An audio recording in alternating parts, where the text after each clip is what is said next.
बिस्मिल्लाहिर्रहमानिर्रहीम अल्हम्दुलिल्लाहि रब्बिल आलामीन अस्सलातु वस्सलामु अला सय्यिदिल मुरसलीन अला आलिहि व सहाबिहि अजमाइन। বাংলাদেশ জামাত ইসলামী সিরাজগঞ্জ শহর শাখার অন্তর্গত ৭, ৮ এবং ৯ নম্বর ওয়ার্ডের আজকের নির্বাচনী সভার সম্মানিত সভাপতি,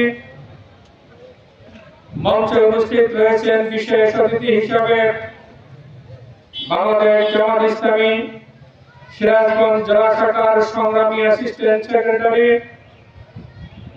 আগামী উপজেলা নির্বাচন পরিষদের উপজেলা পরিষদের নির্বাচনে চেয়ারম্যান পদপ্রার্থী জননেতা মজলুম জননেতা অধ্যাপক শহীদুল ইসলাম, মঞ্চে উপস্থিত রয়েছেন সিরাজগঞ্জ শহর শাখার সংগ্রামী আমির অধ্যাপক আব্দুল লতিফ, মঞ্চে উপস্থিত মজলুম জননেতা বিশিষ্ট আলেমে দ্বীন সিরাজগঞ্জ পৌরসভার সংগ্রামী সেক্রেটারি জনাব মোস্তফা মাহমুদ সহ অন্যান্য নেতৃবৃন্দ, মঞ্চের সামনে সংগ্রামী তৌহিদি জনতা, পর্দার অন্তরালে আমার মা ও বোনেরা, সম্মানিত সাংবাদিক বন্ধুগণ, সম্মানিত শ্রমজীবী মেহনতি মানুষ, প্রিয় যুবক ভাইরা, আসসালামু আলাইকুম ওয়া রাহমাতুল্লাহি ওয়া বারাকাতুহু।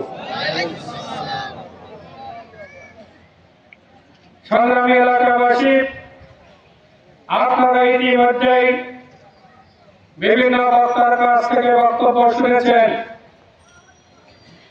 বিগত 17 বছর বাংলাদেশের জনগণ ছিল মজলুম, আর এই জনগণের প্রতিনিধি রাজনৈতিক সংগঠনের মধ্যে সবচেয়ে বড় মজলুম সংগঠন ছিল বাংলাদেশ জামাত ইসলামী।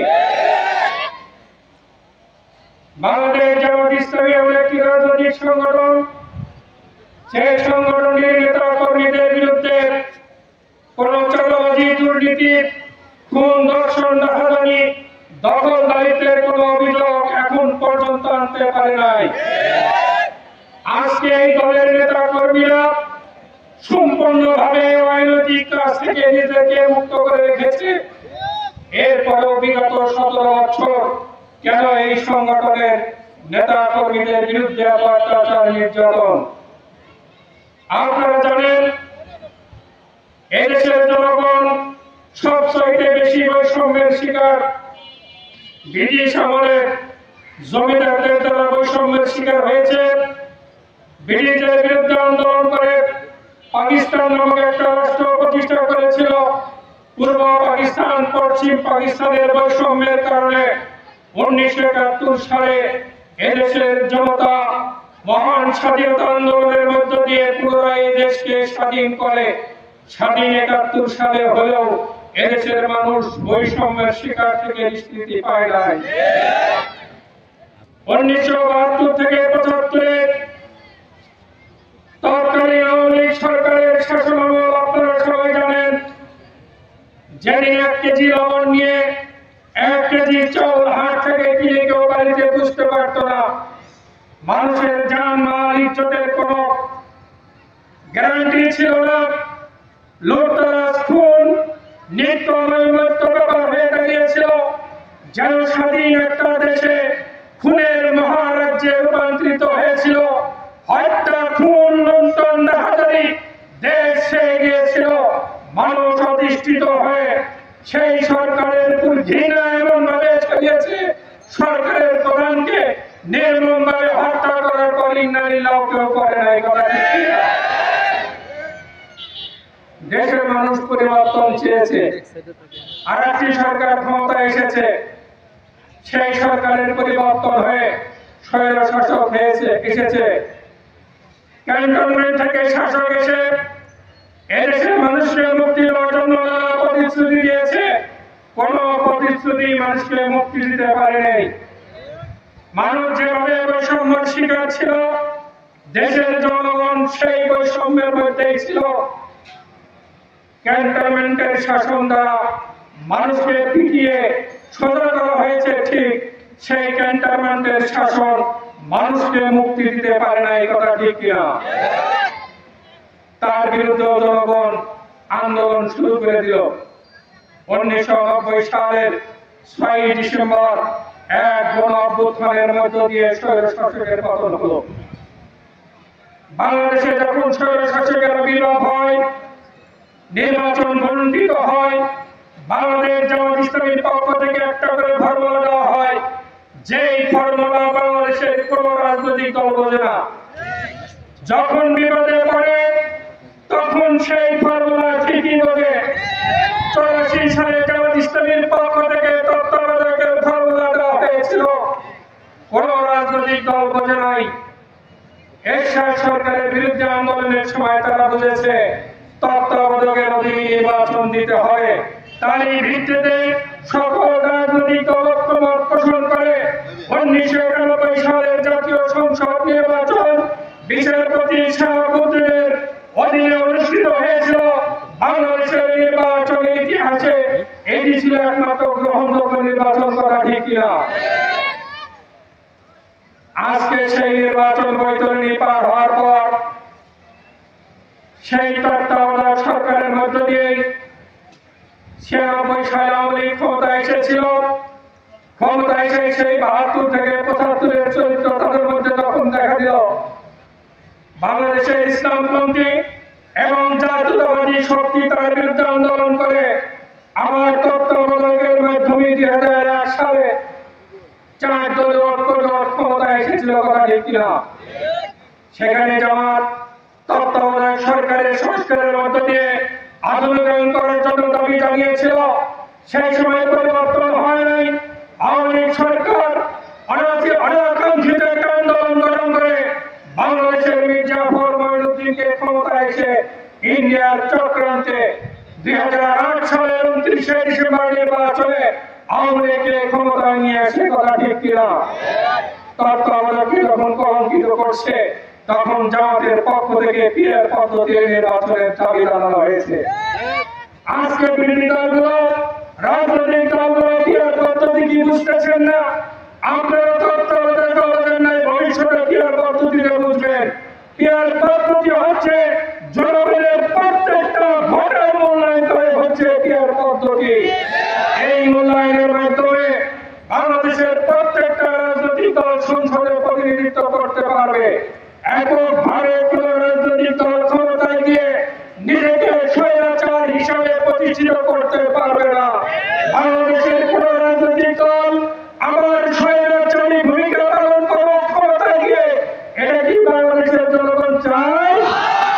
তাহলে পীরের পদ্ধতির বিকল্প কোন পথ নেই। প্রিয় ভাইরা, আজকে বাংলাদেশের জনগণ ন্যায্য চায়, সমতা চায়, বৈষম্য মুক্ত একটা সমাজ চায়, যার স্লোগান একমাত্র বাংলাদেশ জামাত ইসলামী দিতে পারে, কথা ঠিক কিনা? আজকে দেখেন জনদুর্ভোগ প্রহারের মতো কোনো কর্মসূচি ইতিপূর্বে কোনো সরকারি হাতে নেয়নি।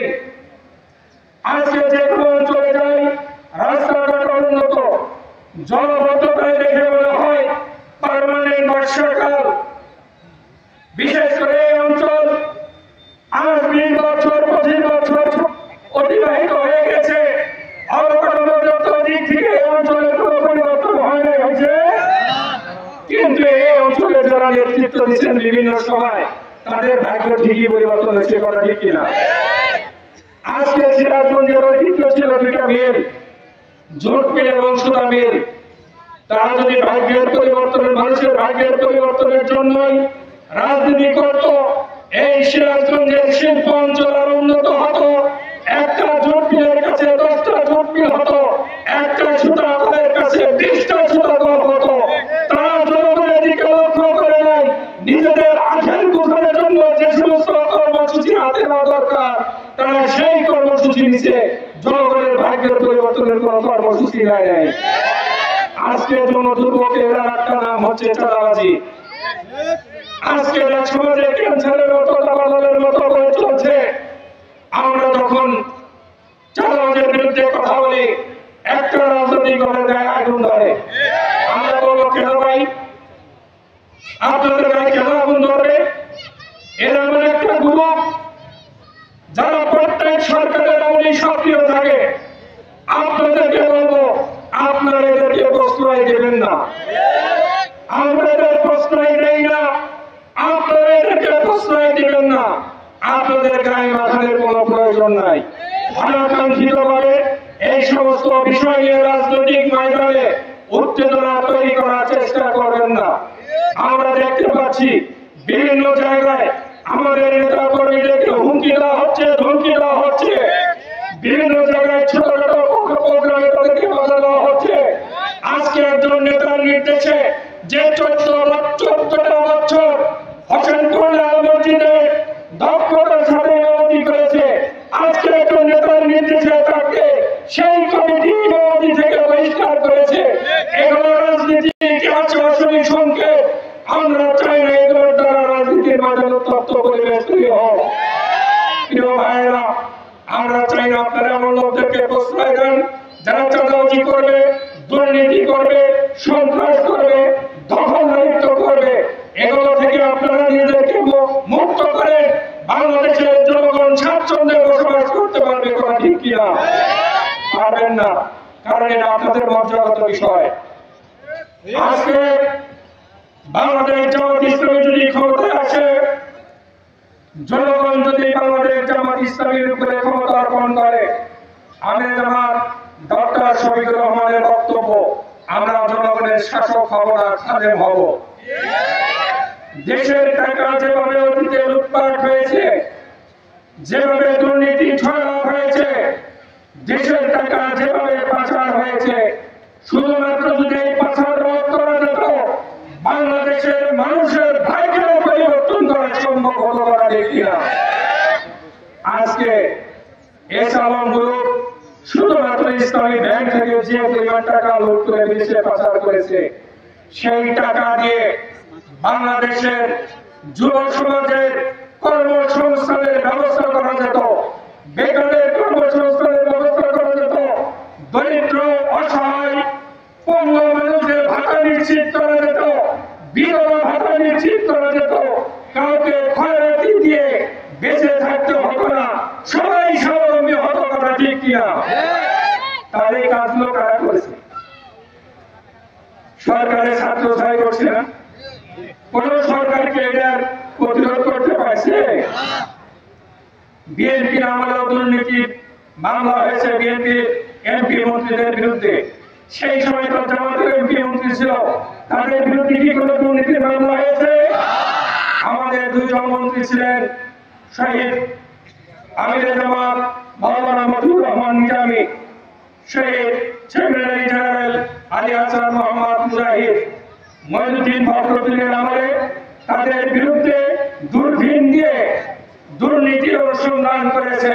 তাদের বিরুদ্ধে কোনো দুর্নীতি পায় নাই। সেই দলের নাম হচ্ছে বাংলাদেশ জামাত ইসলামী। আজকে বিদেশি শক্তি, দেশি শক্তি যাদের ভয় ছিল, যারা বাংলাদেশের জনগণ আওয়ামী লীগ এবং বিএনপির প্রতি সন্তুষ্ট না, তাদের নেতৃত্বের প্রতি আস্থা নেই। এই মুজাহিদ সাহেব, নিজামী সাহেবের নেতৃত্বে বাংলাদেশে জনগণ আলাদাভাবে গড়ে ওঠে কিনা, একত্রিত হয় কিনা, এই আশঙ্কায় তাদের ফাঁসি দিয়ে হত্যা করেছে। কথা ঠিক কিনা? আজকে জামাত ইসলামের শীর্ষ একজন নেতাকে হত্যা করেছেন। 12 নম্বর ব্যক্তি নেতৃত্ব দিচ্ছে। নেতৃত্বের মধ্যে কোনো ঘাটতি আছে? আজকে বাংলাদেশ জামাত ইসলামীর বয়স 75 বছর। এই 75 বছরের মধ্যে বাংলাদেশ জামাত ইসলামীতে কোনো ভাঙন তৈরি হয় নাই। আজকে বাংলাদেশের যে দুইটা বৃহত্তর রাজনৈতিক দল আছে, তাদের দলীয় প্রধানের পরিবর্তন হলে দেখেন দলের মধ্যে কি শুরু হয়ে যায়। আমরা সংগঠনের মধ্যে, দলের মধ্যে গণতন্ত্রের চর্চা করি, কেউ দুর্নীতির সাথে সম্পৃক্ত নই, এর প্রমাণ আমরা কিভাবে দিয়েছি। অতএব দেশের জনগণ যদি আমাদের উপর আস্থা রাখে, আমরা এর বাস্তব প্রমাণ রাষ্ট্রীয়ভাবে দেব ইনশাআল্লাহ। আমরা জনগণের ভাগ্য পরিবর্তন করার জন্য চেষ্টা করব, যুবকদের কর্মসংস্থান করব, দেশের চাঁদাবাজি দুর্নীতি দূর করব। এর মাধ্যমে 300টি সমৃদ্ধশালী কল্যাণমুখী রাষ্ট্র হিসেবে গড়ে তোলা ইনশাআল্লাহ। জনদুর্ভোগ এই ধরনের কর্মসূচি হাতে নেওয়ার মধ্য দিয়ে মানুষ যেন স্বাচ্ছন্দ্যে চলাফেরা করতে পারে, কোন প্রকার যেন দুর্ভোগ যেন না হয়, সেই ধরনের কর্মসূচি পালনের মধ্য দিয়ে মানুষের জন্য দুর্ভোগ দূর করবে ইনশাআল্লাহ। প্রিয় ভাইরা, এই প্রতিশ্রুতি একমাত্র জামাত ইসলামী দিতে পারে, কারণ এই কাজগুলো করার জন্য দরকার সততার, দক্ষতার, যোগ্যতার, যা জামাত ইসলামী নেতা কর্মীদের মধ্যে আছে, কথা ঠিক কিনা? আপনি যতই দক্ষতা থাকে, আপনার মধ্যে যদি সততা না থাকে, আপনি কমিশন খাবেন কিনা? একটা রাস্তার জন্য যখন টেন্ডার করবেন 10% আপনি নিয়ে নেবেন, ঠিকাদার ওই কাজটা ভালোভাবে করবে? আপনি যখন 1 টাকাও নেবেন না, ঠিকাদার তখন সে কাজটা ভালো করতে বাধ্য হবে কিনা? বাংলাদেশ জামাত ইসলামী এই কাজটাই করবে ইনশাআল্লাহ। প্রিয় ভাইরা, আজানের সময় ভীষণ নিকটে আমি আমার বক্তব্য দীর্ঘায়িত করবো না। আমি শুধু আপনাদেরকে বলবো, আগামী দিনে যদি যারা সুস্থ বাংলাদেশ করতে চান, দুর্নীতিমুক্ত বাংলাদেশ করতে চান, একটি মানব কল্যাণমূলক শোষণমুক্ত মানবিক রাষ্ট্র গঠন করতে চান, তাহলে বাংলাদেশ জামাত ইসলামীর প্রতীক দাঁড়িপাল্লা মার্কায় ভোট দিয়ে জয়যুক্ত করুন। রাজি আছেন?